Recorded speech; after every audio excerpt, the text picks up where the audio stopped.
J'ouvre maintenant la séance. So welcome to the fourth meeting of the CPHC committee. Motion adopted by the committee on Monday, January the 31st, 2022. The committee is meeting on challenges related to the recovery of the arts, culture, heritage, and sports sectors, which have been deeply impacted by COVID-19 pandemic. Today's meeting is taking place in a hybrid format, and so pursuant to the House of Commons order of November the 25th, 2021, members who are attending in person in the room and remotely using the Zoom application, these proceedings will be made available via the House of Commons website and will always show the person speaking rather than the entirety of the committee. For those participating virtually, I would like to outline a few rules to follow. You may speak in the official language of your choice. Interpretation services are available for this meeting. And if you look at the bottom of your screen, you can see English or French. If interpretation is lost, please inform me immediately, and we will ensure interpretation is properly restored before continuing with the proceedings. Before speaking, please wait until I recognize you by your name. If you're in the video conference, please click on the microphone icon to unmute yourself. And then when you finish speaking, please click to mute yourself. Your mic, for those in the room itself, in person, your mic will be controlled as normally by the proceedings and verification officer.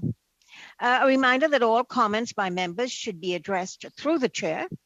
Each group will have the opportunity to present for 5 minutes. Then we will all present at the beginning, and then you will have questions from the committee, and these questions and answers, I will tell you what the timelines is, and the timeline actually includes the question and the answers. So, and I'm going to have to cut you off because we have so many members, and we really want to get through all of you so that everybody could ask questions and you could all say your piece. So when speaking, speak slowly and clearly, and when you are not speaking, again, please mute your mic.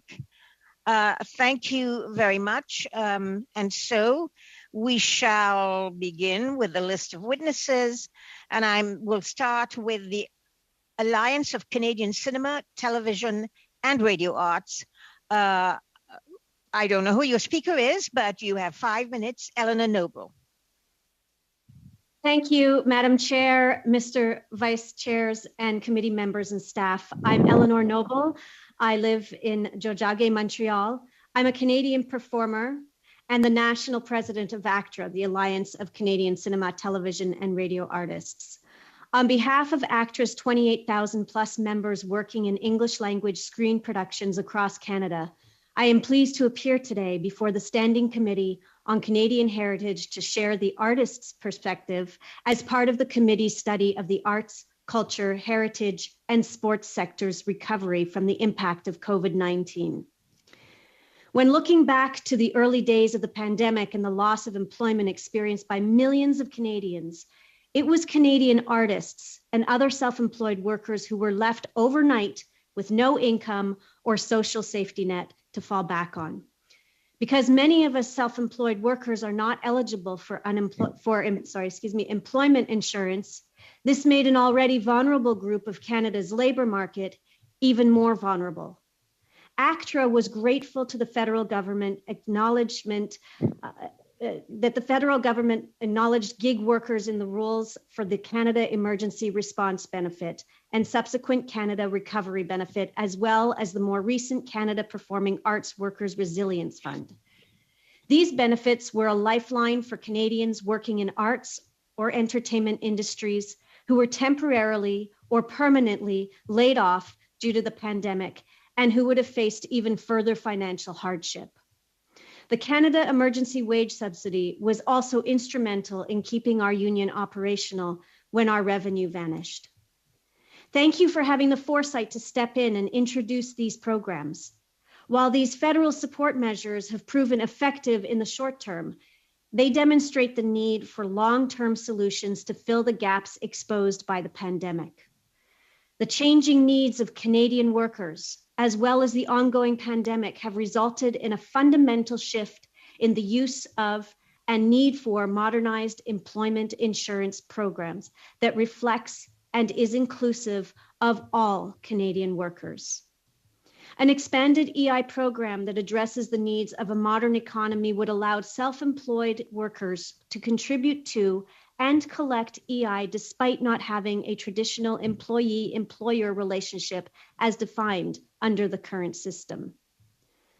We are also awaiting relief for Canadian seniors who have had their guaranteed income supplement withheld. Although financial help was announced in the fall economic statement, affected seniors are still waiting. During the pandemic, many of our eligible senior members applied for and received emergency benefits. Unbeknownst to them, the unintended consequence of receiving these benefits was the effect it had on their GIS. Despite having paid taxes on the emergency relief payments they received, many seniors have been either cut off from GIS or had the amount severely reduced as a result. The government must follow through on its commitment to alleviate the financial hardship low-income seniors are facing. Their GIS must be retroactively reinstated immediately. After the initial nationwide shutdown in March 2020 due to the pandemic, work on film, television, and digital media programs gradually resumed in the second half of the year in various capacities across the country. Our actor branches have continued to work closely with government, industry partners, and stakeholders to adjust health and safety protocols to keep our industry safe and open. And ACTRA members have also played their part by remaining vigilant in following these guidelines.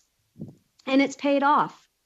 Our industry is cautiously optimistic about its current state, and across our union, our branches have reported good levels of production. 1 minute left, Ms. Noble. Allowing our members to return to work.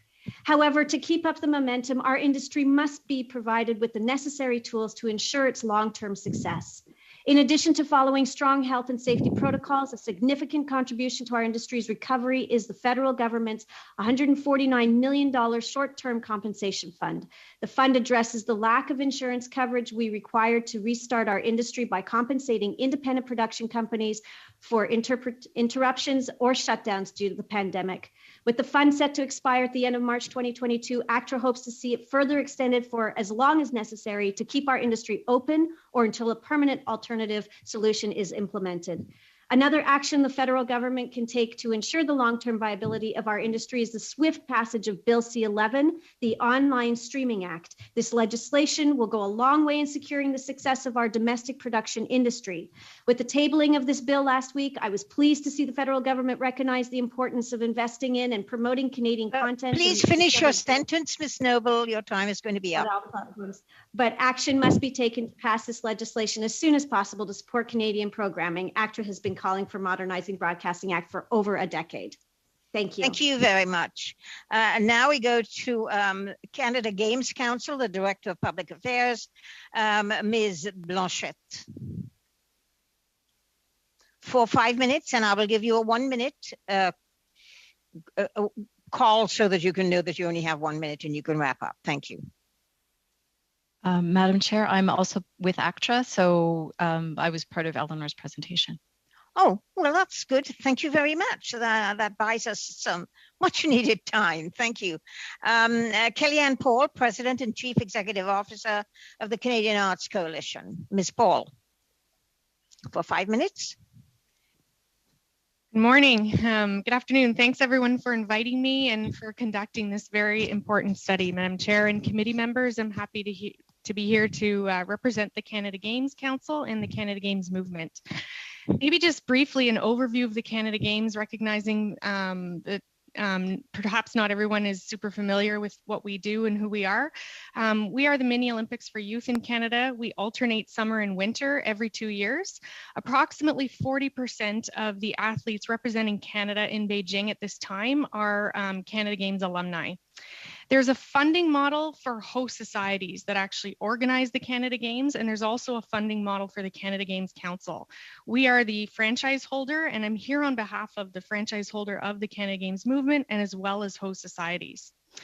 Host societies are primarily funded by governments, 57% by governments, and where they're struggling right now is with self-generated revenue, ticketing, sponsorship, and grants, etc. I wanted to also acknowledge that we recognize that the entire sports sector and event sector has been drastically affected by COVID. However, our organization is probably doing better than some of the other national sport organizations who rely on membership fees and event revenue for their operations.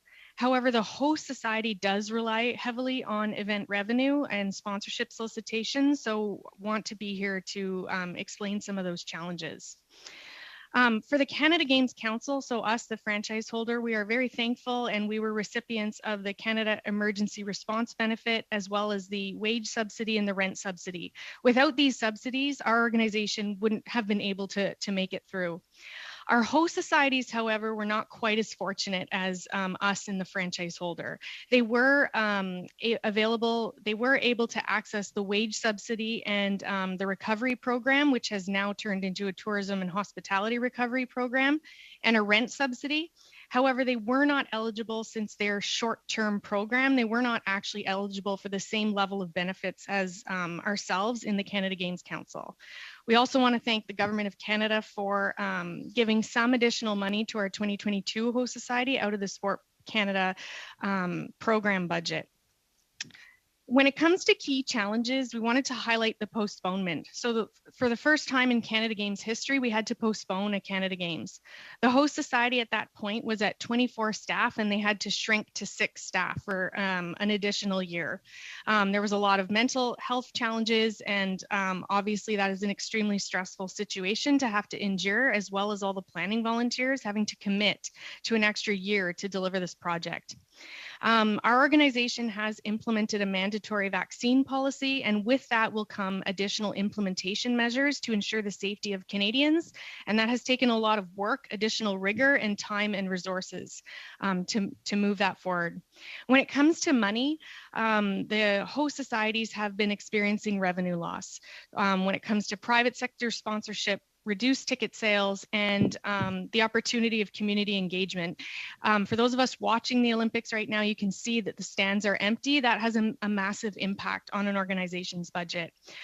Likewise, to revenue loss, the hosts are also seeing expense increase. Food and the supply chain issues are having a big impact on the ability to deliver the Canada Games with the existing operating budget.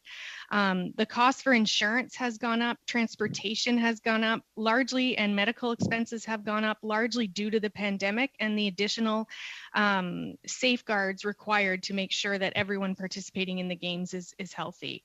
We're also experiencing volunteer fatigue, and a significant risk is the participation of our provincial and territorial teams. They have challenges in training, competing, selecting teams for the Canada Games. 1 minute, Ms. Paul.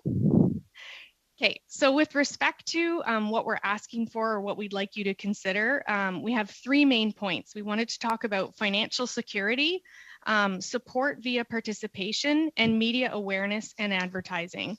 So when it comes to financial security, the Canada Games, we need to protect the Canada Games against economic losses. The Canada Games have never experienced a deficit in Canada Games history, and we need to keep it that way to strengthen our brand and to make sure that we have communities that want to host the games. So in the short term, we need to make sure that the host societies, which are temporary organizations with immediate needs, they must be considered for emergency and recovery funding, and right now they're not. For the short, medium, and long term, the Canada Games Council, the franchise holder, we need to have the ability to have continued funding and human resource support. And we Ms. would like Paul, to make, if you could wrap up your sentence, you got please. it. And we want to make sure that that the government support the Canada Games through media awareness and advertising, and promote our games with support with federal, provincial, territorial bilaterals to enhance sport participation. Thank you. I would like to say to witnesses that, you know, sometimes when you don't get to finish, because I cut you off, you can actually say what you want to say when you're answering a question that is posed to you by the committee. So you can kind of get your 2 bits worth in there as well. Thank you. And then I'm going to move now to Heather George from Canadian Museums Association for 5 minutes, Ms. George. Thank you, Madam Chair and committee members, for giving us this opportunity to add our voice to these important proceedings. Originally, I had expected that my colleague Michael Wallace would be delivering these messages, but I will do it on his behalf. Just to introduce myself and him when he arrives. My name is Heather George. In addition to being a member of the CMA board, I'm a guest curator at Woodland Cultural Centre in Brantford, Ontario, which was established on the site of the former Mohawk Institute Indian Residential School. The Woodland Cultural Centre exists to preserve and promote Indigenous history and culture. My colleague Michael Wallace is the president of the Canadian Museum Association and executive director of the Theatre Museums of Canada, which is a small museum preserving and celebrating our country's performing arts heritage. Together with provincial and territorial counterparts, the CMA represents more than 2,700 organizations across Canada, from community and small volunteer-driven museums to national institutions, as well as hundreds of museum professionals. It is from this pan-Canadian vantage point that we witnessed how the pandemic-related seesaw of openings and closings affected staffing, programming, planning, and morale. The federal government's pandemic assistance programs were instrumental in allowing our institutions to adapt to an unprecedented situation. They also serve to highlight the economic fragility of the sector and the need to shift from ad hoc funding programs to long-term strategic support. While we know of only 2 museums closing because of the pandemic, we know of many more that are now in danger of closure if circumstances do not change soon. But it is at the human level where the pandemic's impact has been felt most acutely. Every day we hear from our colleagues that their staff are on the brink of burnout. Others tell us that they've lost valuable employees because of the chronic uncertainty. And in a sign of the times, more recently, we've heard stories of museum employees being harassed and bullied for wearing masks and enforcing public health guidelines. Of course, described in this manner, the impact of the pandemic on the museum sector is no different than for many other sectors, from healthcare to hospitality, that have been similarly upended by COVID. We have to look more closely at our sector's place and role in society today and in the future in order to chart a way forward that is informed by the lessons of the last 2 years. Museums provide a value of $1.2 billion a year in educational benefits and $277 million in value of online visits. They provide good jobs and opportunities for Canadians to give back to their communities through volunteering. The economic value to the country is clear, but beyond their economic value, museums are an integral part of social fabric. They've never been more important than they are now. The stress and trauma of the last 2 years has laid bare deep fissures in Canadian society. It has brought in sharp relief historical inequities and grievances and exacerbated divisions within our civil society. Museums are safe places for reflection about civility and civil society, about personal and social responsibility, and about diversity and inclusion. They are safe spaces for dialogues and healing at a time when a cacophony of seemingly irreconcilable points of view dominate our daily lives. As some of the most trusted and respected public institutions in the country, museums can provide Canadians with solid ground on which to pause and reflect and define a way forward out of the uncertainty of today. But if museums are to play their unique role in healing our society and in helping Canadians imagine a better future together, this must be acknowledged by governments, starting with the Government of Canada. The Canadian National Museum Policy was written in the early 90s. That's more than 30 years ago. It's out of date and it simply doesn't reflect modern Canada, what it looks like today, the challenges it faces, and the potential for tomorrow. A new national museum policy is crucial, not only for our sector, but for the country. Developing a new national museum policy was, thank you. Developing a new national museum policy was highlighted as a high priority in the mandate letter of the former Minister of Canadian Heritage in 2019. The lessons of the last 2 years tell us that it is even more important today. Without a policy, we cannot determine how to spend our money long-term and in a fiscally responsible manner. Let's write a new chapter for museums and for our country together. Thank you. Thank you very much, Ms. George. You even have 11 seconds left. Thank you. And now I will go to the general manager, to the Lethbridge Hurricanes Hockey Club and Terry Huisman. Good afternoon, Madam Chair and members of Parliament. I would like to thank you all for the opportunity for letting me present to your committee today. Today in my presentation, I'd like to talk about COVID-19 and the effects that it has had on the Lethbridge Hurricanes and the Western Hockey League. I will be talking on four main topics today, those being attendance, revenues, and expenses, as well as restrictions and recovery. Attendance. The Lethbridge Hurricanes enjoyed an average attendance for the 3 seasons prior to COVID-19 of 3,900 fans per game. In order to break even, we require at least 3,200 fans. This is imperative for a community-owned team to operate. In the 2021 season, it was a 24-game shortened season where we had no fans within the building. In the 21-22 season, we have only averaged 2,892. That is a 26% decrease, 308 fans less than is what is required for us to break even. The WHL as a whole has also seen a decline of nearly 30% league-wide. Some of the reasons for these lower attendance are as follows. 50% capacity restrictions were put in place by the government of Alberta. Also, full masking with no food and beverage service allowed within the venue created a minimal fan experience. And no group ticket sales were allowed due to provincial government restrictions, with ticket sales being limited to households only. Revenues. The Lethbridge Hurricanes' average revenues for the 3 seasons prior to COVID-19 were $3.8 million. In the 2021 shortened season, our total revenues were $1.1 million. The actual revenue was $250,000, but because of a one-time provincial subsidy, we received an additional $850,000.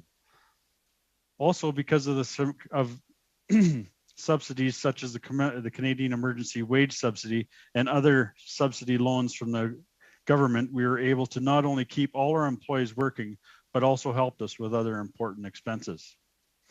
Our projected 2021-22 total revenues will be roughly $2.8 million, resulting in a 26% decrease from pre-COVID levels. Some of the reasons for these losses of revenue will be, we experienced limited walk-up ticket buyers. We only have enough capacity in the building to hold our season ticket holders. Current capacity restrictions minimize value to our corporate sponsors because there are fewer people attending the games. Uncertainty with future changes to restrictions and protocols has created hesitation for sponsors. Many games have been rescheduled and postponed due to COVID-19 restrictions and protocols. Expenses. We have also seen added expenses compared to pre-COVID-19 seasons. We had to increase our staffing required to manage the COVID-19 protocols. For an example, QR code scanning, security to enter the building. We've also had to increase costs with signage, hand sanitizer, and masks at facilities in order to have fans enter the building. And of course, rapid antigen and PCR testing requirements required for our players and staff as outlined by the WHL and the Alberta Health Services regulations. Restrictions. In the 2021 season, restrictions allowed for no fans in the building. This limited our ability to generate all primary revenue streams. Some of those streams included merchandise sales, 50/50, all ticketing, and limited advertising opportunities. In the 21-22 season, we started the season at full capacity with masks and a proof of vaccination to enter the building. As of our December 28th game, we moved to 50% capacity and no food and beverage allowed to be consumed within the building, again affecting the way we operate normally. Some of the steps that we'll need to see to ensure our recovery to pre-pandemic operations. We'll need to rebuild our season ticket base. We have lost approximately 12% of our pre-pandemic numbers, while projecting another 10% decrease for the 22-23 season, taking our fan base from 2,200 season ticket holders to roughly 1,700. Prior to COVID-19, it had taken us 5 years to build our season ticket numbers from a 1,500 base to 2,200. So it will take us a significant amount of time to get back to pre-COVID numbers. We'll need to re-engage our corporate sponsors. Because of uncertainty and frequent changes to our schedule, lots of local businesses are also experiencing significant business interruptions in themselves, meaning less money to promote their businesses. We'll also need to rebuild the trust within our community. Many organizations are unable to count on community donations that they once received from the hockey club.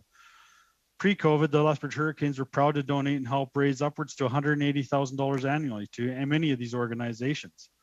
Also, there will need to be a huge effort to reestablish ourselves within the community. Prior to COVID-19, our players engaged in throughout the community for many different appearances and events. Then there is the player recruitment side of the business. Some of our elite players had some options to play in different leagues or countries. Limited the ability to showcase our players' talents to scouts for professional contracts. The mental health issue that some of our players endured are seclusion and isolation, which were a result of living in a bubble, and also anytime they had to quarantine due to COVID protocols. Asking our players to compete under a tighter schedule weighs a toll on their recovery. I will need you to wrap up, please. Thank you. Weighs on their toll of the recovery and readiness to perform at an elite level and risking injuries. In closing, again, I would like to thank the committee for allowing me to present today. Thank you very much. And I just, for your information, Mr. Wallace, president of the Canadian Museums Association, is still unable to join us. He's having internet trouble.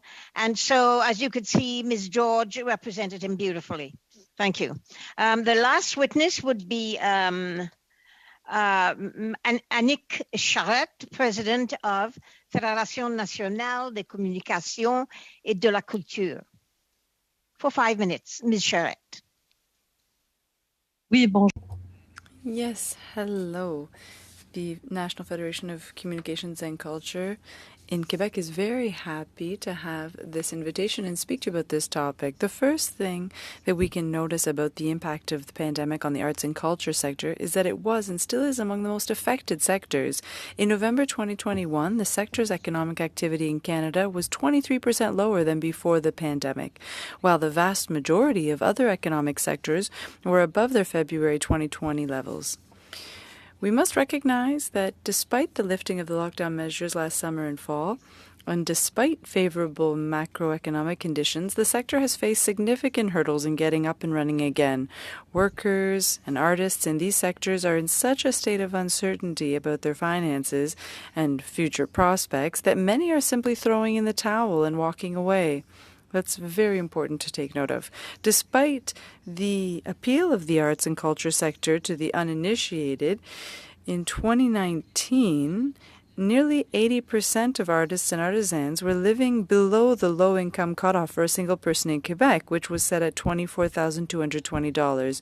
We're talking about $21,500 for artists. That's what Statistics Canada tells us. Imagine now what the conditions generated by the pandemic and the almost complete shutdown of activities in some of these sectors have had on these workers whose precarious situation is no longer in doubt. This is one of the sectors where the social safety net is particularly weak, if not absent. Few rights to employment insurance, to a rent and pension fund, to a minimal group insurance, etc. The waves of confinement have reduced the performing arts, theatre, dance, concerts, popular music, to a trickle, and have also put a strain on venues, festivals, and the whole ecosystem that was linked to it. Other creators, such as writers whose income depends in large part on their participation in book fairs, have found themselves cut off. Screenwriters have seen their projects postponed. Musicians have no longer had access to important sources of income, such as conventions and other in-person corporate events. A study that we launched in March 2021 among the main artist associations in Quebec also shows without a doubt, according to recognized markers, that the proportion of artists and creators in the high and very high levels of psychological distress is greater than in the Quebec population as a whole, and that for 72% of respondents, this psychological distress is associated entirely or partially with the pandemic. Several cultural workers have given up their field of practice in the last 2 years. At the time of our survey in March 2021, 41% had considered or were considering abandoning their careers out of breath and out of resources. In short, the cultural community has been hit hard by the pandemic storm, and it will require special attention and a strong will, notably political will, to recover. It is clear that recovery will not be easy, as it will require work on several fronts. First of all, there is the important task of promoting and rejuvenating these sectors, first of all, we must elevate the image and value of the work of artists, artisans, and creators who are the raw material of all culture before the industry itself. Entice people to be part of the arts, create better conditions and better protection, and send a clear message from our governments in this regard. We must make it known that they are one of our most precious assets as a society because they make our difference and our uniqueness, that they enrich us collectively, and that they are the truest mirror of our aspirations. They must be supported individually and as a distinctive environment through well-promoted specific programs, and which is very important, and easy access to these programs, which is doubly important, through consistent accountability that ensures that the public money invested reaches the pockets of the creators. And that's not always the case. The psychological aspect. The government announced the Canada's Performing Arts Worker Resilience Fund, $300 million. Now, we think that among these initiatives, they should be continued, and they have to recognize the fact that we'll need a reinjection of funds. We're talking about the Recovery Fund and the one for telefilm, the Canadian Arts Presentation Fund, the Community Development through Arts and Heritage, the Museum Assistance Program, the Support Fund for Public Art and Music Workers, the Canada Confinement Workers Benefit. Questions later on. Thank you. Je répondrai aux questions. Well, then I'll answer your questions, even though I still have much more to say. Let's see. I'm sorry, I goofed. We do have one more witness, and it's Ms. Illy from the Canadian Arts Coalition. Ms. Illy. Thank you, Madam Chair. And thank you to the committee for undertaking this in-depth look into the challenges related to the recovery of the arts, culture, heritage, and sports sectors, which have been so deeply impacted by the COVID-19 pandemic, as my fellow witnesses have certainly made clear. Jacoba Knappen and I are here as volunteer members of the Canadian Arts Coalition, which is a coalition of artists and arts organizations that first came together in 2005 as a nonpartisan advocacy movement of volunteers.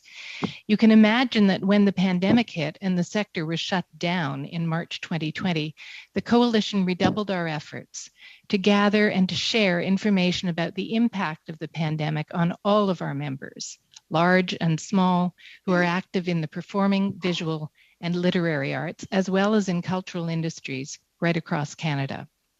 We've been very active over the past 2 years to try to help the government understand the needs of the sector. And to provide an idea of the challenges, my colleague Jacoba is going to provide a snapshot of what's happened to her organization's membership.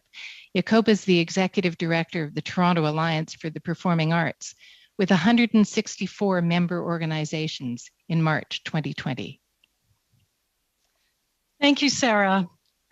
Our membership representing professional theater, dance, and opera companies now numbers only 107, which in itself tells how difficult it's been for arts organizations to hang on and to get through this period of closures, unemployment, and audience hesitancy. Our members tell us that they've pivoted endlessly to accommodate the measures that are required for public health, and we know this is the case for the coalition's members right across the country. Pre-pandemic, the arts and culture sector contributed $6.3 billion towards Toronto's GDP annually. We know that arts and culture bring health and well-being to neighborhoods in Toronto, and in fact, right across Canada. And although 89% of Torontonians believe that arts make Toronto a better place to live, work, and visit, Torontonians have not had access to live theater, dance, and opera on Toronto stages consistently for nearly 2 years. I can report the impact to date in Toronto with some numbers. 25,000 canceled or postponed public performances, over $900 million lost in revenue, and 20 million lost audience members. Placing a dollar value of loss for this stagnation of cultural identity is inherently difficult. Understanding and extending empathy to those that indispensably shape our culture, often selflessly, should be more easily quantifiable. Emerging artists have been stopped before even beginning. Mid-career artists are hobbled at a time when their past dedication to craft should be blossoming. And senior artists have experienced a perhaps premature ending to their careers. And what's been happening in Toronto is happening right across the country, not just for those artists and organizations in the performing arts, but also visual arts and craftspeople have also been affected. And if those artists are Indigenous, if they're racialized, deaf, disabled, or otherwise marginalized, they've been even more challenged. As a result, the Canadian Arts Coalition has been very thankful for the wage, rent, and income supports that have been integral to many throughout the pandemic. We are very thankful for Canadian Heritage's expediency in announcing the parameters for the $60 million Canada Performing Arts Workers Resilience Fund. In support of arts organizations, Canadian Heritage's upcoming Arts and Culture Recovery Program may cover some additional sector needs, but it may come too late. Organizations need flexibility in how they access and use these funds to support their unique costs through the pandemic. And we also need to ensure that the visual arts, not just the performing arts, are eligible under this program. And while the tourism and hospitality recovery may benefit some organizations too, its eligibility criteria does not fit all models in the arts sector. 1 minute, Ms. Illy. We've seen this since the start of the pandemic in the design of the programs. So another injection of immediate relief funding administered through existing channels such as Canadian Heritage and Canada Council would financially support organizations on a broader system. We would also like to see government-backed event cancellation insurance, not unlike that for Telefilm Canada is providing. And we are very concerned that the employment insurance be modernized. Finally, the Canadian Arts Coalition recognizes that we need to encourage not just the government to take part in the recovery of the arts in this country, we need to encourage the private sector and engage them, perhaps through a donation matching program, like the Canadian Heritage's Canada Cultural Investment Fund, which has already been so successful. Thank you very much, Ms. Illy.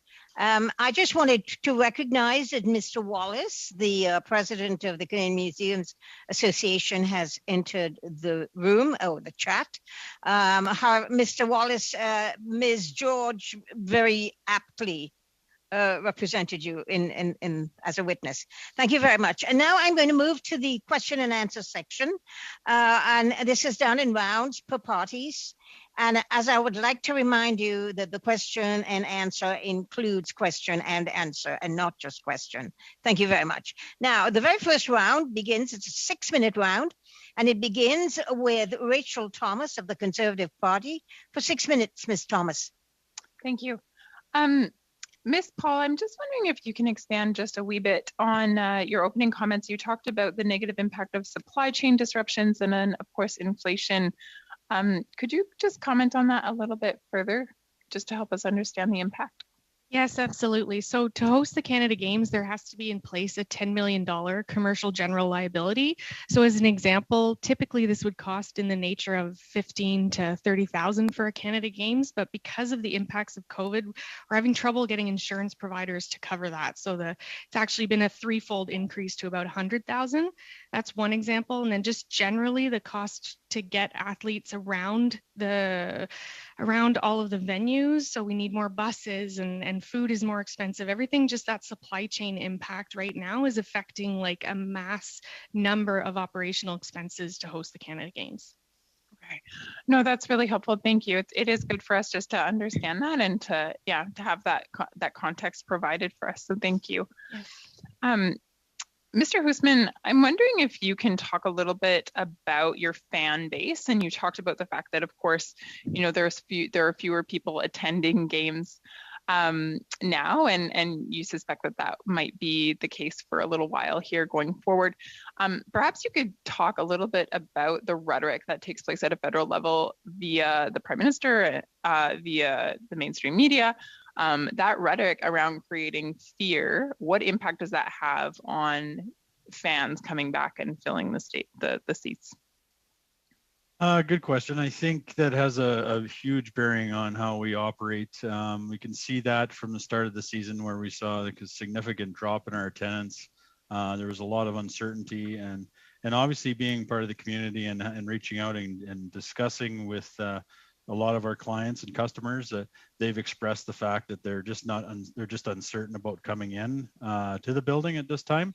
And as well as, we've experienced a little bit of fallback with our corporate sponsorship in regards to some companies just not agreeing with what they're hearing as far as regulations and protocols are concerned, and they're not willing to get behind sponsoring us because of the fact that it's not in their belief system. So we have seen significant drop in those areas for sure.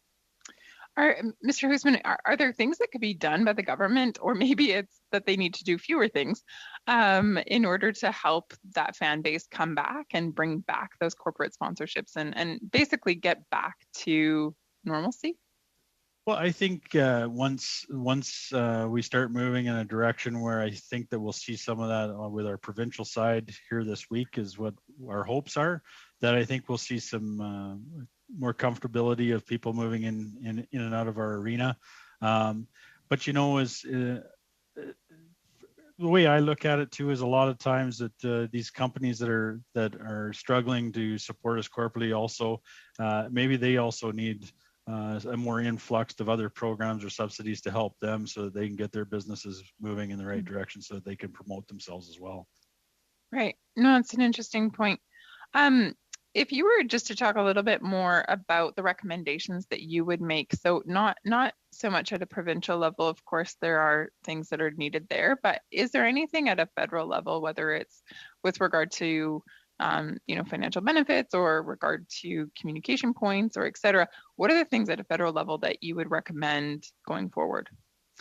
For us, it would be about keeping people employed and keeping them in their jobs. And so, we've obviously been able to benefit on some of the subsidies and programs that were put forth by the government. We would like to see another round of that immediately as well to carry us through another 6 months to a year. That would help us definitely keeping people employed and keeping things open around here. Okay. And so I just also want to come back to talking about the impact of event cancellation and postponement. Is there anything there that you would add in terms of the impact that has had on the hurricanes and those within our community that are engaged? Well, I think it's obviously when there's unforeseen circumstances and where postponements in regards to too many players on a team having the COVID-19 virus. So when we enter those protocols, it really does put a bearer on our system when you look at how we have to struggle to get in multiple games at the end of the season. We have to extend the season, which means that we have to extend further out with other events, including the playoffs and Memorial Cup and those sorts of things. So there's a lot of factors that are involved when that is concerned. And if we didn't have to deal with that, obviously it would be a perfect world. But that's where we live in, and the players have to deal with that on a regular basis. So. Fair enough. Mr. Hoosman, in your estimation, would you have everything in place to be able to go back to normal? 42 seconds left. I believe that we do have everything in place to return to normal, whatever the normal will be. But we'll be here ready and willing and excited for that to happen. Awesome. And Ms. Paul, same question. Ms. Thomas, you have 22 seconds. Yeah, thank you for interrupting. Ms. Paul, would you mind just commenting on that quickly? Sure. So the council, we're a funded MSO, and we were eligible through the Government of Canada for additional support. The host societies aren't.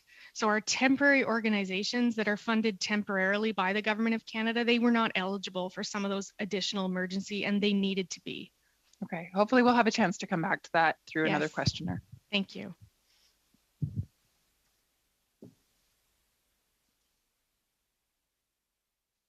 Madam Chair, you're on mute.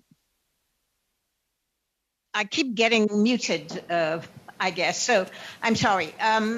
Michael Coteau would be the Liberal questioner for 6 minutes. Michael. Thank you so much, Madam Chair. I appreciate the opportunity.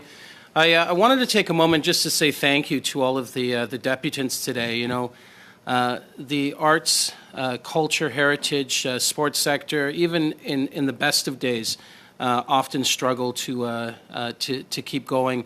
There's often lots of challenges in those sectors. So I just want to say thank you for all the work you're doing to really help Canadians. The deputations were fascinating. Some of the things I learned. I just had a couple of questions. The Canadian Art Coalition, I think it was pronounced Jacob, is that correct? Jacoba. It's just like Jacob with an A. Okay. Jacoba. Okay. Well, thank you so much. It sounds like you've done a lot of research in Toronto. I know you mentioned there was 164 members pre-pandemic, and currently there's 107 today who are members who have survived COVID over 2 years. Can you talk about the loss of almost 60 members? What was of course, resources and money, I could imagine, were number one, but what were some of the other reasons why they had to close their doors? Thank you so much for the question, MP Couto. It's a good question. I think that in Toronto, I can speak that the challenges that our members were facing due to the pandemic were triple-fold. We were dealing and continue to deal with very expensive housing costs and venue costs, the affordability to continue operations for some of these smaller, non-venued, independent companies were amongst the companies that withdrew their memberships. They simply couldn't continue. These are companies that are non-venued, as I mentioned. They typically don't receive operating funding, but project funding. They're very small, independent, grassroots companies that are often producing very provocative work, very risk-taking work.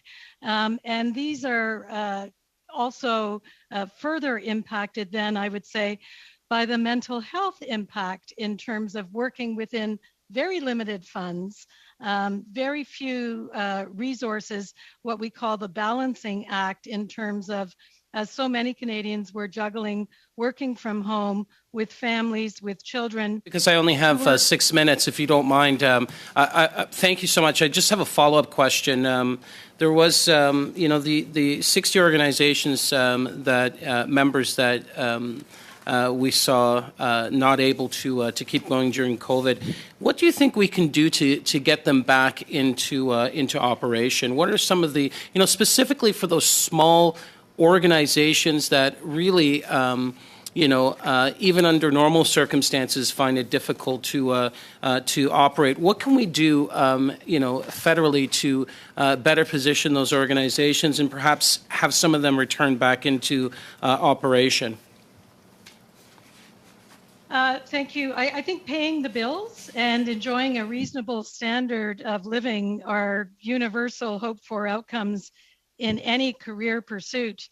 I think our request for support to universal basic income or basic income guarantee is really important in terms of being able to level the playing field for all arts workers and beyond. Gig economy workers, we're seeing it impacting, of course, in the tourism and hospitality sectors as well. So that jump in again, because I know that my time is running out. I'm sorry to interrupt you. You have 2 minutes, Michael. Yeah. Now, as a coalition, as a whole, many of the organizations were able to continue to operate. What were the programs that were offered by the government that actually contributed to that success overall? What were the, from your members, what did you hear as the key programs? Well, I'm going to say a bunch of acronyms, but, thank you for CWLB and thank you for CERB and Thank you for THRP, and thank you for the newly announced resilience, the CPAWRF, the Resilience Fund. I think that injecting additional recovery dollars into Canadian Heritage and the Canada Council, similar to what was provided in the fall of 2020 and the summer of 2021, is really going to have an impact. Okay, thank you so much. I have a last question for Heather George from the Canadian Museum Association. You talked about the digital transformation that took place in, during the 2 years. Did we see a massive shift to embracing more digital technologies within the museum sector within Canada? In terms of programming, there was a big shift. I would say that there's also been work by small museums to network their databases to provide more access. A lot of that has to do with MAP funding.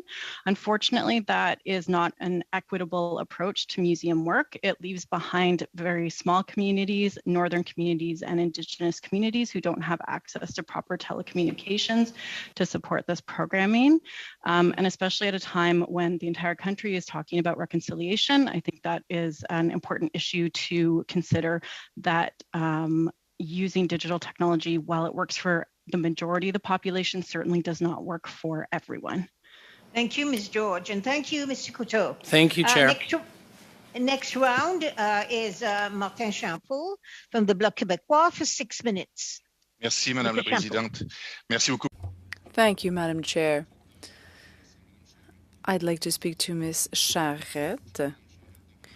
Madame Charette, there are many things you said in your opening remarks that really resonated with me, and for good reason. You talked about cultural workers walking away. You talked about psychological distress in the sector.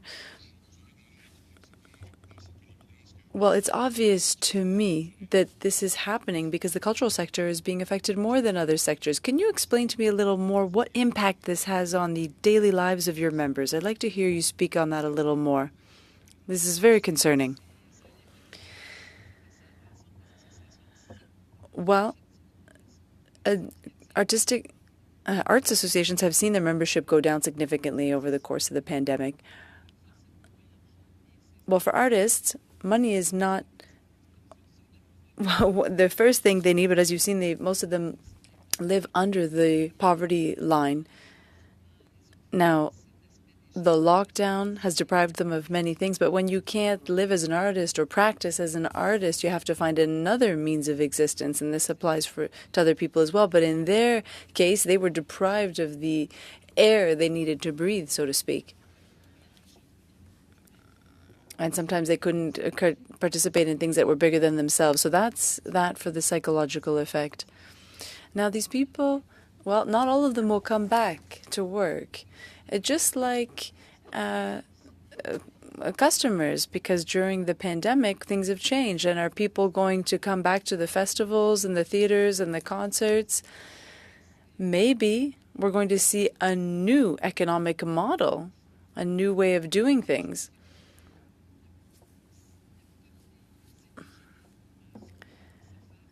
Now, there needs to be a review of the recovery because there are so many converging factors.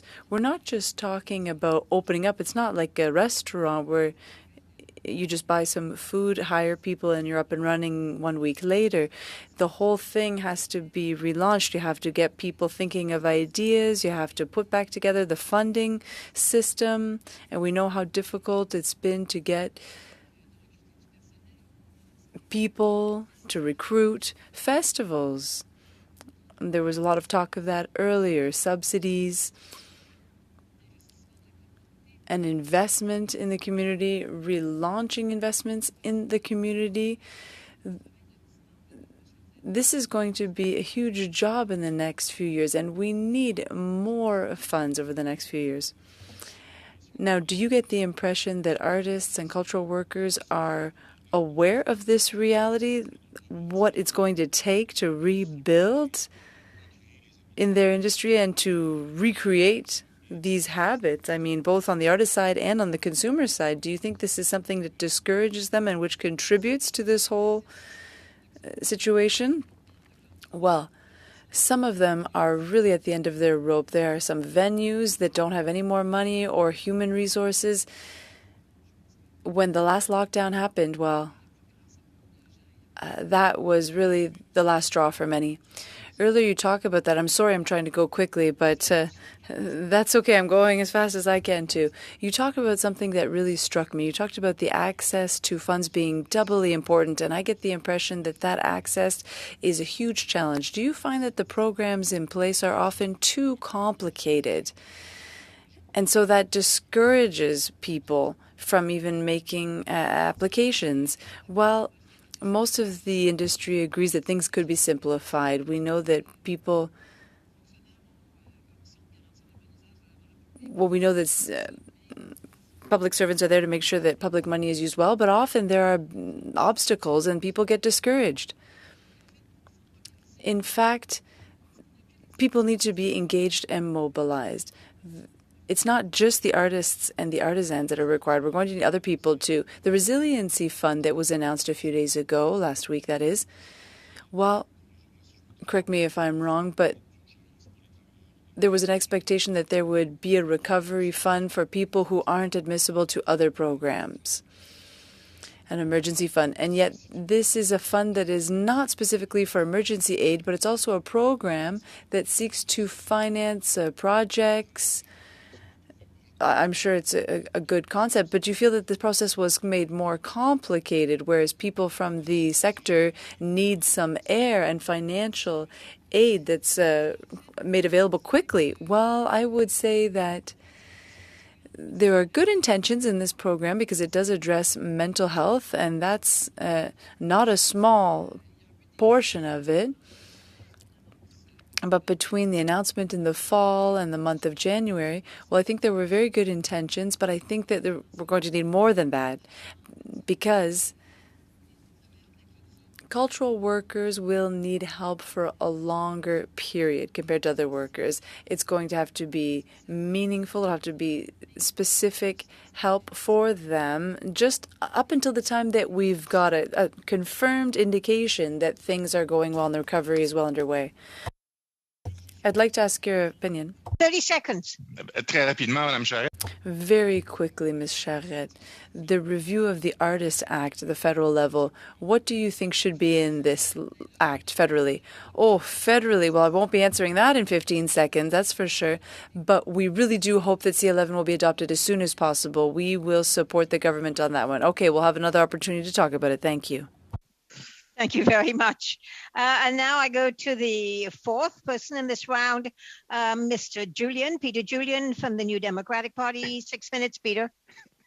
Thanks very much, Madam Chair, and thanks to all of our witnesses for coming forward today. All of you represent organizations that help tell our stories to Canadians and tell our stories to the world. So we deeply appreciate the work that you do every day, and we hope that you and your families are staying safe and healthy during this pandemic. I'm going to start my questions with Madame Noble and Madame Blanchette from ACTRA. You put a really effective case, Ms. Noble, in talking about what had happened to seniors. I mean, it's catastrophic, the fact that many seniors now are homeless as a result of these government decisions.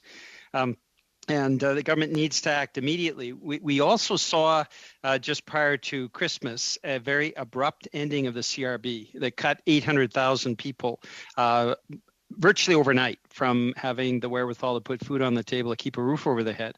And so my question is were ACTRA members impacted by that abrupt ending of the CRB?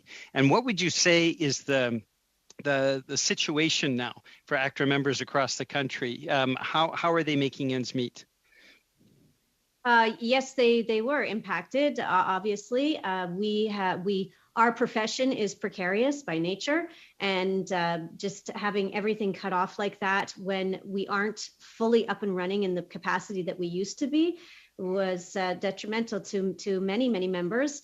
As for the GIS, our seniors felt very stabbed in the back. We got many calls from them saying that they had contacted the CRA and there was different answers for the whole thing all the time, and they paid They had even stopped CERB and paid their taxes on CERB, et cetera, and then their GIS was taken away. And the response to them was, well, just apply for CERB again. And they said, but then I'm going to be stuck in the same position. So that was really very unclear. The help was not there from the CRA to be clear on what was happening. And it seemed like they were stumbling through and didn't know. And the people that were affected by that were our vulnerable seniors. Lisa, do you want to add anything to that? So just in answering the question of where ACTRA members are right now, you're putting the case that there needs to be more supports into place. That the idea that this is all over with and we can just wrap up and go home is not an effective way of dealing with the pandemic that continues to profoundly hurt the arts and culture sector.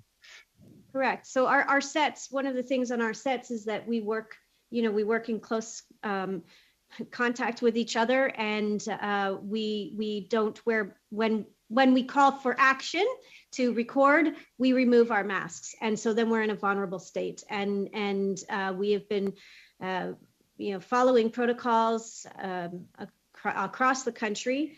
But the thing is that we're vulnerable in those positions. And so because of that, we aren't full capacity on our sets. So we don't have our full background. A huge percentage of our membership across the country are background performers. And whereas there would be hundreds of them on set daily, providing them a proper income, that has now been reduced to maybe a maximum of 10 people, who have to test negative every single day and then are in a vulnerable position where they have to remove their masks while we're shooting a scene. As well for performers, it's changed, as well for crews. So we're all in the same boat. So it's just diminished. So we haven't gone back to normal yet because the protocols are still very, very strict. And we are our membership is working at half capacity rather than the fullness that we were working pre-COVID. Thank you very much for that. I'm going to move on to the Arts Coalition and Ms. Zede and Ms. Knappen. Ms. Knappen, as I understood correctly, you talked about 24,000 canceled events did I understand that correctly? And 20 million tickets that would have been purchased that were not. This is catastrophic, as you pointed out. Do you feel that the federal government should be treating the impact on the arts and culture sector as the emergency that it is and step up immediately? With the kind of supports, the banking sector got massive supports, pharmaceutical companies. Shouldn't the arts and culture sector be receiving the same type of priority that this government has given to banks and big business?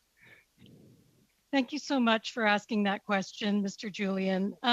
I think the Government of Canada's commitment to a full recovery for the arts and culture sector is deeply appreciated. And I want to raise one of the tools, I think one of the instruments that we can leverage that's critical to our recovery is the box office refund, potentially being able to rebuild some of those losses, because the losses to restart a show are never recouped. Right? It's a loss of labor and it's a direct hit to producers right across the country. It's a tremendous, realistically, I think that in the longer term, a ticket subsidy is going to support recovery. A long-term strategy attached to that, just because we are allowed to reopen doesn't mean we've recovered. Revenue from 50% capacity doesn't sustain the expenses of live production. And our members have been brilliant. They've pivoted. We've heard that word so many times, the P word. They've created workshops, they've created panels, they're doing digital content, they've created podcasting and live streaming, some really extraordinary digital offerings have emerged in this time. And we've onboarded new audience members in this time as well. We don't know if those digital new audience members will come back. So recouping the losses in our box office revenues is really, really going to be I think, integral. We need to rehearse. We need to pay the musicians and the cast and the crew and the front of house, the back of house. Some of the spaces need to be refurbished as well. There are additional costs that are incurred through necessary health and safety protocols, which of course we're following, but being able to look at a ticket subsidy could have a real impact for our sector. Thank you very much, Peter. Time's up. Good questions. Thank you. And then we're going to go to the second round, and the second round is a 5-minute round. And we begin with Ms. Lewis, Leslie Lewis from the Conservatives. Thank you. Thank you, Madam Chair. My first question is for Ms. Eiley, pertaining to the cancellations that you just spoke about. I would like to hear more about whether or not you had to refund some payments for cancellations, or was this just a potential loss of revenue? Thank you for the question. Through the chair, there were a lot of refunds that were asked for. Lots of organizations would ask their ticket buyers, are you willing to just leave the money with us and we'll and trust us that we'll bring you the show when we're able to. And there were lots of ticket buyers who did do that, but there were lots that couldn't and wanted their refunds. So there was refunding, and it's been really complicated going back and forth with the partial reopenings and the capacity limits and that kind of thing. So there were refunds on top of the lack of capacity and the lack of sales. And I wanted to add to what Jacoba was just mentioning around the digitization. Lots of people, lots of organizations decided that a good way to reach out to potential members, potential audience members, potential artwork buyers, and let's not forget the visual arts are all in this too. They couldn't reach people unless it was through a digital format. But there is no way that those digital formats have had any way of monetizing. Well, thank you. Thank you for that answer. My next question is for Ms. George. And Ms. George, I am curious about the several COVID support measures that you highlighted and just the implementation of them.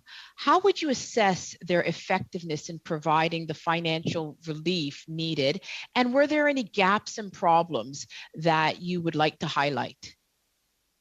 Thank you for that question. So in terms of the supports provided, I would say that thanks to both government support, fiscal prudence, and support from community members, many museums were able to weather this storm, as it were, and hopefully we're almost done.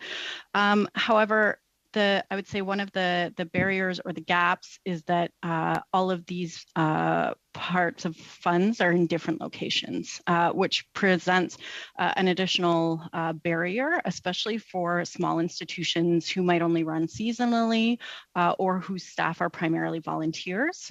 And so I would say that is a major gap. And then additionally, specifically to Indigenous community organizations and museums, many of our organizations entered this from a position of already being behind the race in terms of funding and societal pressures. And it's certainly the entire pandemic, I think, for all of our organizations and memberships that we represent, really spoke to the precarious nature of arts, culture, heritage, and sport in this nation, and the need for the federal government to address that. Thank you. My next question is for Mr. Husman.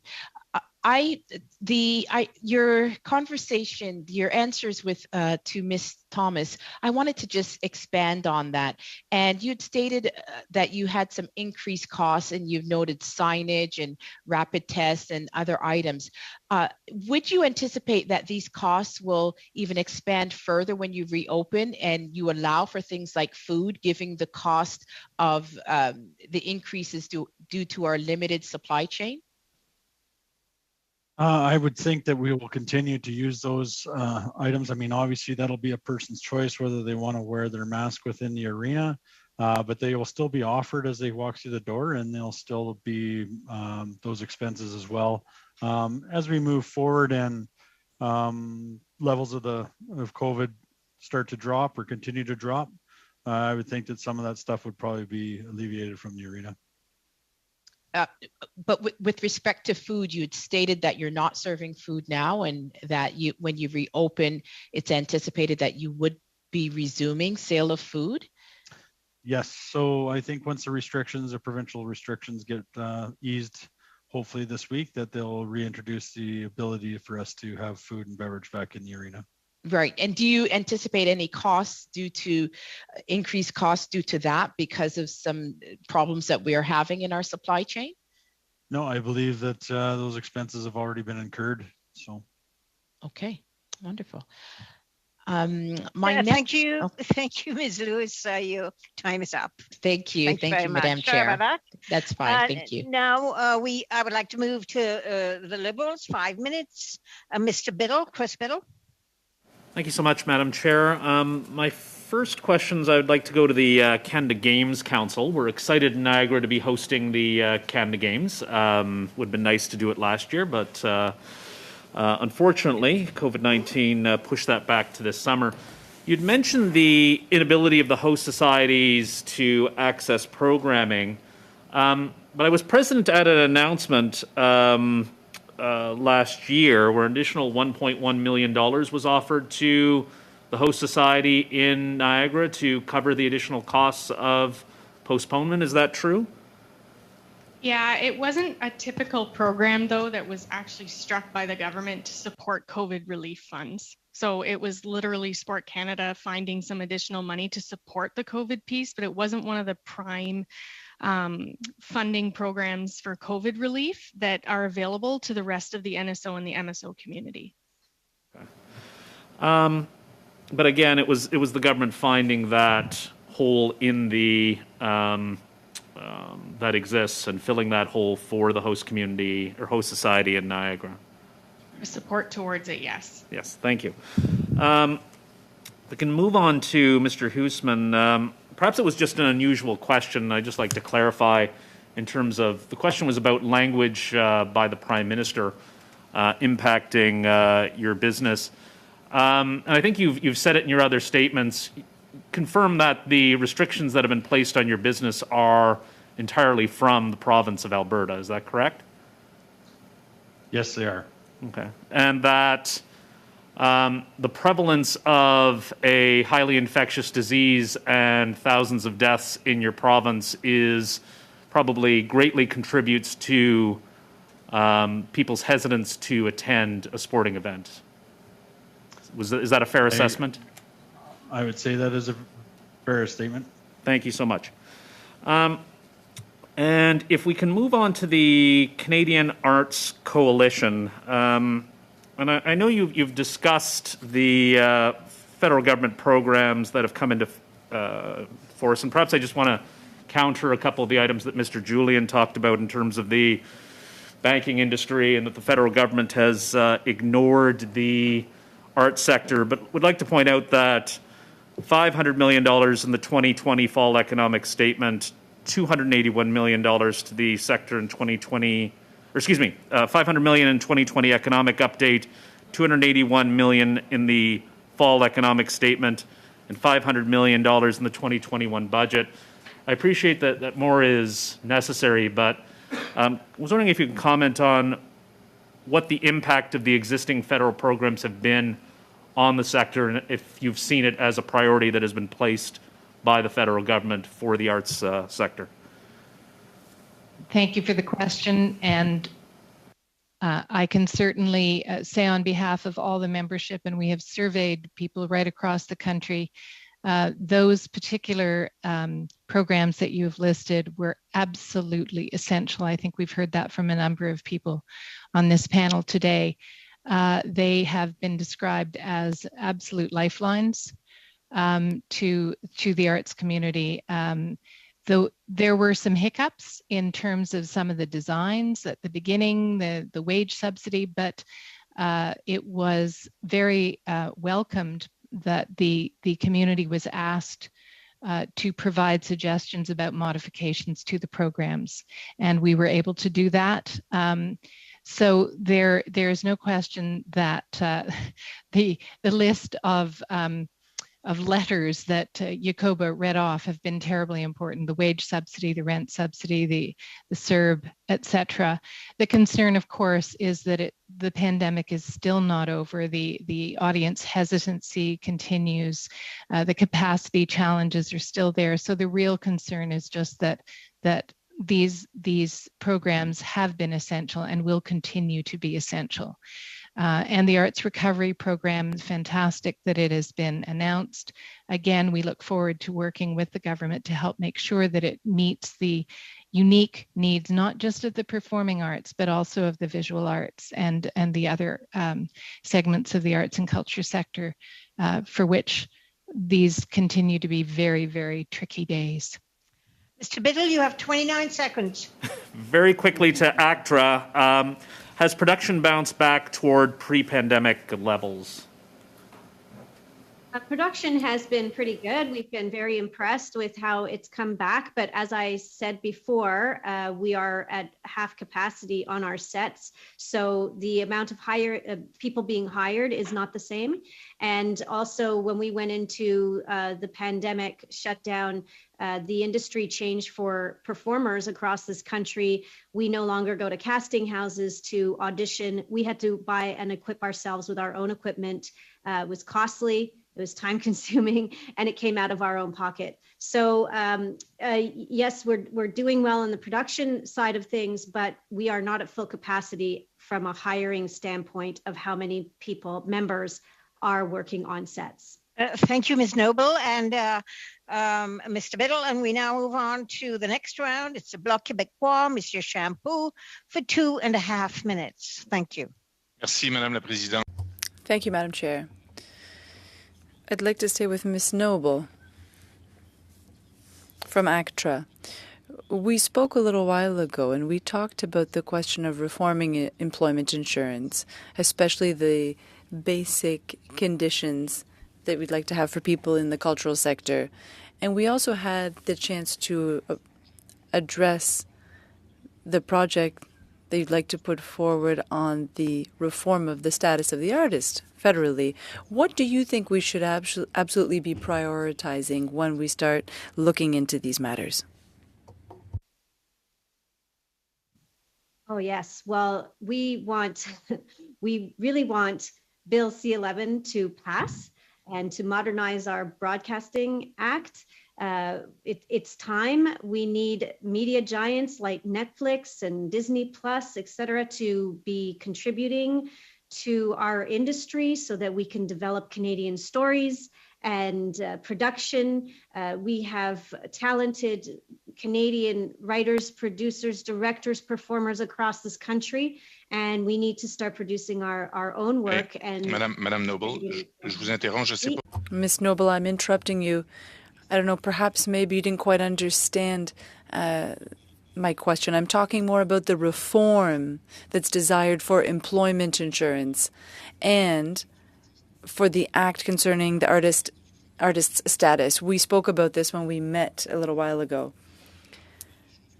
And there are things that you had highlighted for me, and I'd like to know what you would like to see studied, in particular, when we're going to address the matter of these reforms. I don't know, Lisa, you want to... You have 45 seconds. Can you help me out, Lisa? Of course.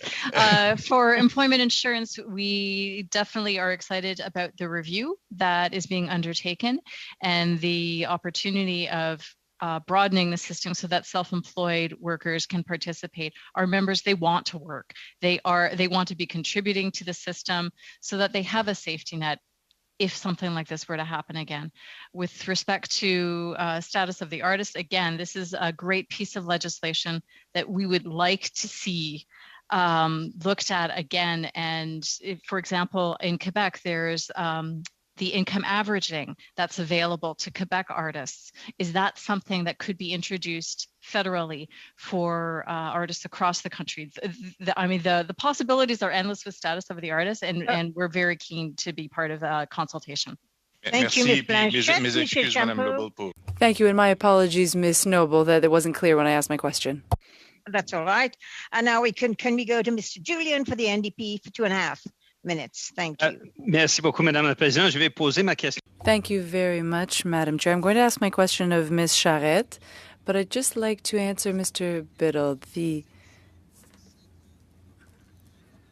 The banking sector receives $750 billion in liquidity. So that's 1,000 times more than what the artist sector receives. So there's still a lot of work to be done, and the government did not prioritize as much as it should have the artist sector. It's really important, not only for our economy, but also for the way in which we tell stories to ourselves, but also internationally. Ms. Charette, you brought up some very important points. You said that about 80% of your members have income around $21,000 a year, if I understood correctly. So what would it take to get through the pandemic, but also to make sure that our artists, regardless of where they are, could have a basic income that allows them to have a reasonable quality of life? Well, I imagine this would take a different position or different stance on artists. That would be the first thing, recognizing them as the raw material of culture. And when there's public money invested, there has to be accountability that follows, and to make sure that that money is going into the pockets of artists. There are a lot of programs. In fact, COVID came on top of a structural crisis that already existed. So for us, it is very important, and I heard ACTRA speak to this as well. This applies to the whole sector. There have been losses due to the fact that the web giants don't contribute. Now, we need this help for independent workers, and we know that this is difficult, but we need to work on this, and it needs to be clear. We need to review funding of public businesses like organizations like the National Film Board and so on, because this is what's going to make the real difference. We're going to be supporting our own artistic institutions, and we'll be supporting private investors in the cultural sector. And as I was saying, this requires a vision. That's really what it requires, not just programs, but a vision. And I hope that the vision will be formulated by all. Thank you, Ms. Charette. And now I go to the Conservative Party, 5 minutes. Kevin Waugh. Mr. Waugh, 5 minutes. Thank you, Madam Chair. Some play to lift a trophy, we play to lift a country. As a father of one of the athletes that took part in the Summer Games, Ms. Paul, I'm surprised you never talked about mental health. We have been in the House of Commons for over a year asking for help on a 3-digit mental health line. We are told by this government, it's coming, the CRT's coming, and now we have C11, the online streaming, which will be controlled by the CRTC. So as a father that watched an athlete struggle mentally to and from the games, I would like to know your position on this. As Niagara was canceled last year, it's moved up to August the 6th. But the adjustments on age eligibility and the requirements for qualifying will certainly change. What is the mental aspect of your athletes coast to coast in this country as they prepare for 2022? So this is where we cross jurisdictional lines with the provinces and territories. However, we do talk to the provinces and territories about the mental health and making sure that they're taking care of their teams. So as an organization, we don't have any impact on their mental health at this time. With respect to age categories, that was extremely difficult. We worked with our national sport organizations and made the best decisions with respect to the sport programming and the decisions that had been rendered prior. When it comes to the Canada Games, though, safe sport, as as we know, is extremely important, and the mental health of all participants at the games are important. And we do make sure that we take care of the teams at games time with respect to mental health. Going on this, in Regina, this month they canceled the Saskatchewan Winter Games. Many of these athletes will never have another opportunity to compete. What do you say to that? It's extremely disappointing, and it's something we don't ever want to see happen at the Canada Games. Obviously, we were reaching out to our provincial chair. Actually, all 4 provincial games were canceled this winter in this country. And so we do have a network with them, and we have been working with them to support their recovery in any way, shape, or form possible. But many athletes will not get another chance through qualifications, through eligibility. There are many in this country that had a chance in the last 18 months to compete, and now they won't have that chance, whether they move forward on eligibility and just plain, like I've seen from 12 to 20 to 30-year-olds. Some move on, some can't, wait for that time. So one of our 3 recommendations, sorry, I hear an echo. One of our 3 recommendations to government was that the federal government could support bilateral agreements with the provinces and territories to support the return to sport, because they are dealing with new norms. They've lost training opportunities and competition opportunities to help them return to sport. So we think the federal government could take a lead and support the return to sport and the success of Canada's first multi-sport games in this country after the pandemic. Any reaction from the federal government? Well, this is something we're actually talking to you about today, but we are happy to kind of continue this messaging. I had Special Olympians in my office 2-3 weeks ago in Saskatoon. They're distraught. They too haven't been able to participate in any kind of activity. Your thoughts on that group? Yeah, the Special Olympics, we work with Special Olympics Canada. They took a different approach, safeguarding health and safety. They really, they're missing a huge window, absolutely, but they felt it was in the best interest of their athletes and their organization. At the Canada Games, we're inclusive, so we do have opportunities for athletes with an intellectual disability, with a physical disability, as well as able-bodied. So we will continue to do our best in the Canada Games to promote inclusion opportunities through sport.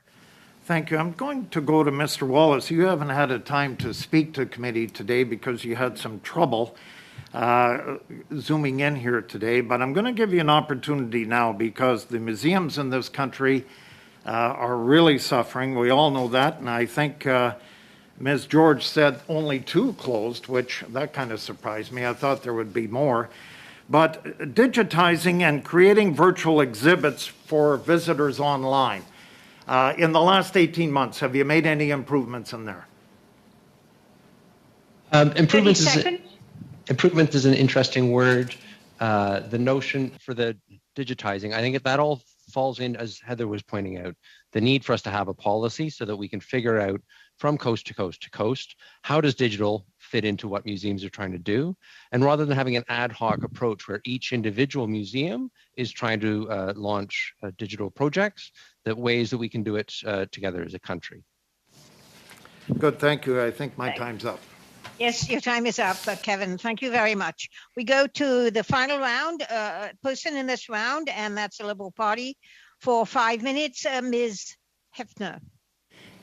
Lisa? Thank you very much, Madam Chair. I want to just first go back to Kellyanne Paul for a quick second with the Canada Games Council. I just want to clarify with you, none of the cancellations were due to any federal government policies, correct? Correct. Okay, thank you. And I would also like to go back to Heather George from the Canadian Museums Association. You've been very eloquent today, and I want to thank you for being here. I know the Woodland Cultural Centre quite well. You guys do excellent work there, and I want to thank you for all that you do. And I wanted to ask you a little bit. We've heard today from live music people and from sporting people that there's a lot of hesitation amongst the Canadian public to go back to those activities. And I'm wondering if you've noticed the same thing with museums, or what did you notice when there would be a reopening after a period of closure? Did you see the same hesitancy, or did people really want to get back into museums? Thanks so much for that question. Actually, it's one of the things I really wanted to highlight for everyone is that museums are a wonderful place to weather a pandemic because of the way that we design exhibition spaces and also because museums have shifted to do a lot of outdoor programming on their sites. We've been able to provide opportunities for people to engage in culture and heritage even during some of the worst times of the pandemic, and including, as we have discussed, some digital offerings as well. Pre-existing programs, including the Virtual Museums of Canada, but even, our use of Zoom has improved dramatically, and everything from lectures offered, for example, by the Automotive Museum on topics like electric cars and driving while black, to beading circles offered by cultural centers and art galleries. And I did want to point out as well that museums work with almost all of the other organizations in the room to provide space and venues for these programs to happen. And I think primarily have been sort of under the radar of this sector in terms of policy development. But certainly we are, as soon as we can have our doors open, all of us do, and following the guidelines that have been put in place. So I think actually we're sort of one of many answers to this experience.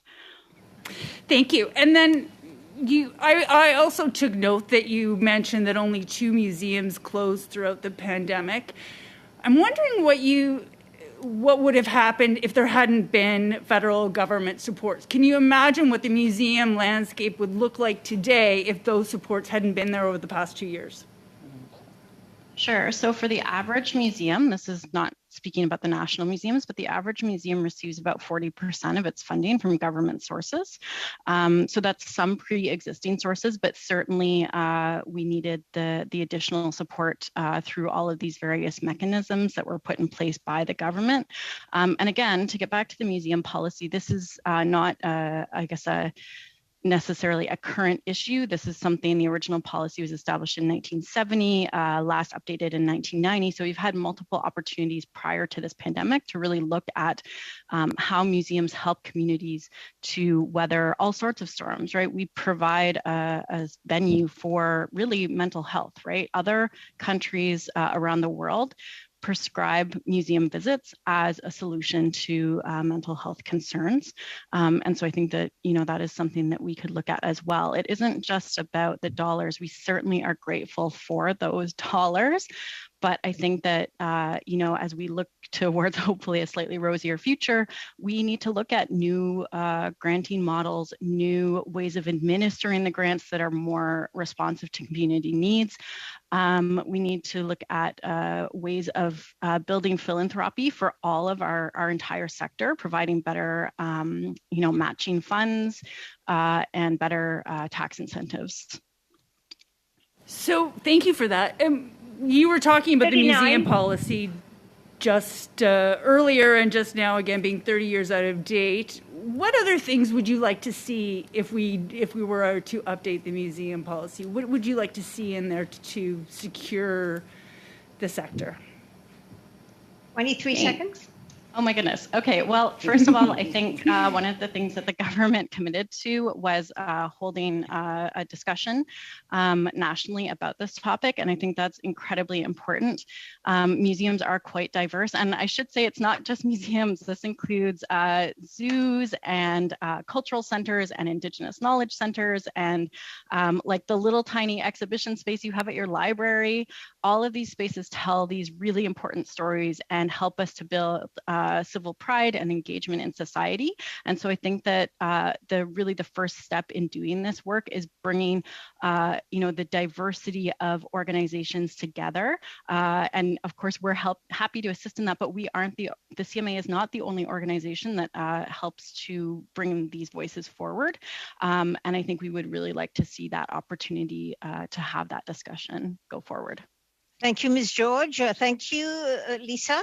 And now I want to thank the witnesses for taking their time and answering and asking and helping to find solutions to all the questions that you face. Thank you very, very much. And then I would like to entertain a motion to adjourn? So moved by someone? No, point of Yes, order. Peter? Point of order. Sorry, Ms. Lewis. I'm sorry, is there not another round of 2 minutes for the Conservatives? I think we are within 3 minutes of ending the committee meeting, Ms. Lewis. So I think we have about 3 minutes. I don't know that we have another round within that 3 minutes. It would have been nice, but we had a lot of witnesses in this round, in this session. I'm sorry. My understanding is that there was 2 minutes at the end, but can the clerk confirm that? Clerk? Ms. Lewis, the second round of questions was completed with Ms. Hefner going last, and it would be a third round if we keep going.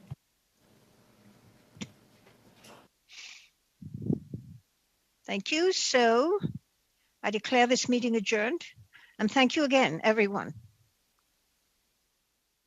Thank you very much. Thank you, Madam Chair. Merci. Thank you very much. beaucoup à vous tous. Merci. Thank you. Merci. Thank you.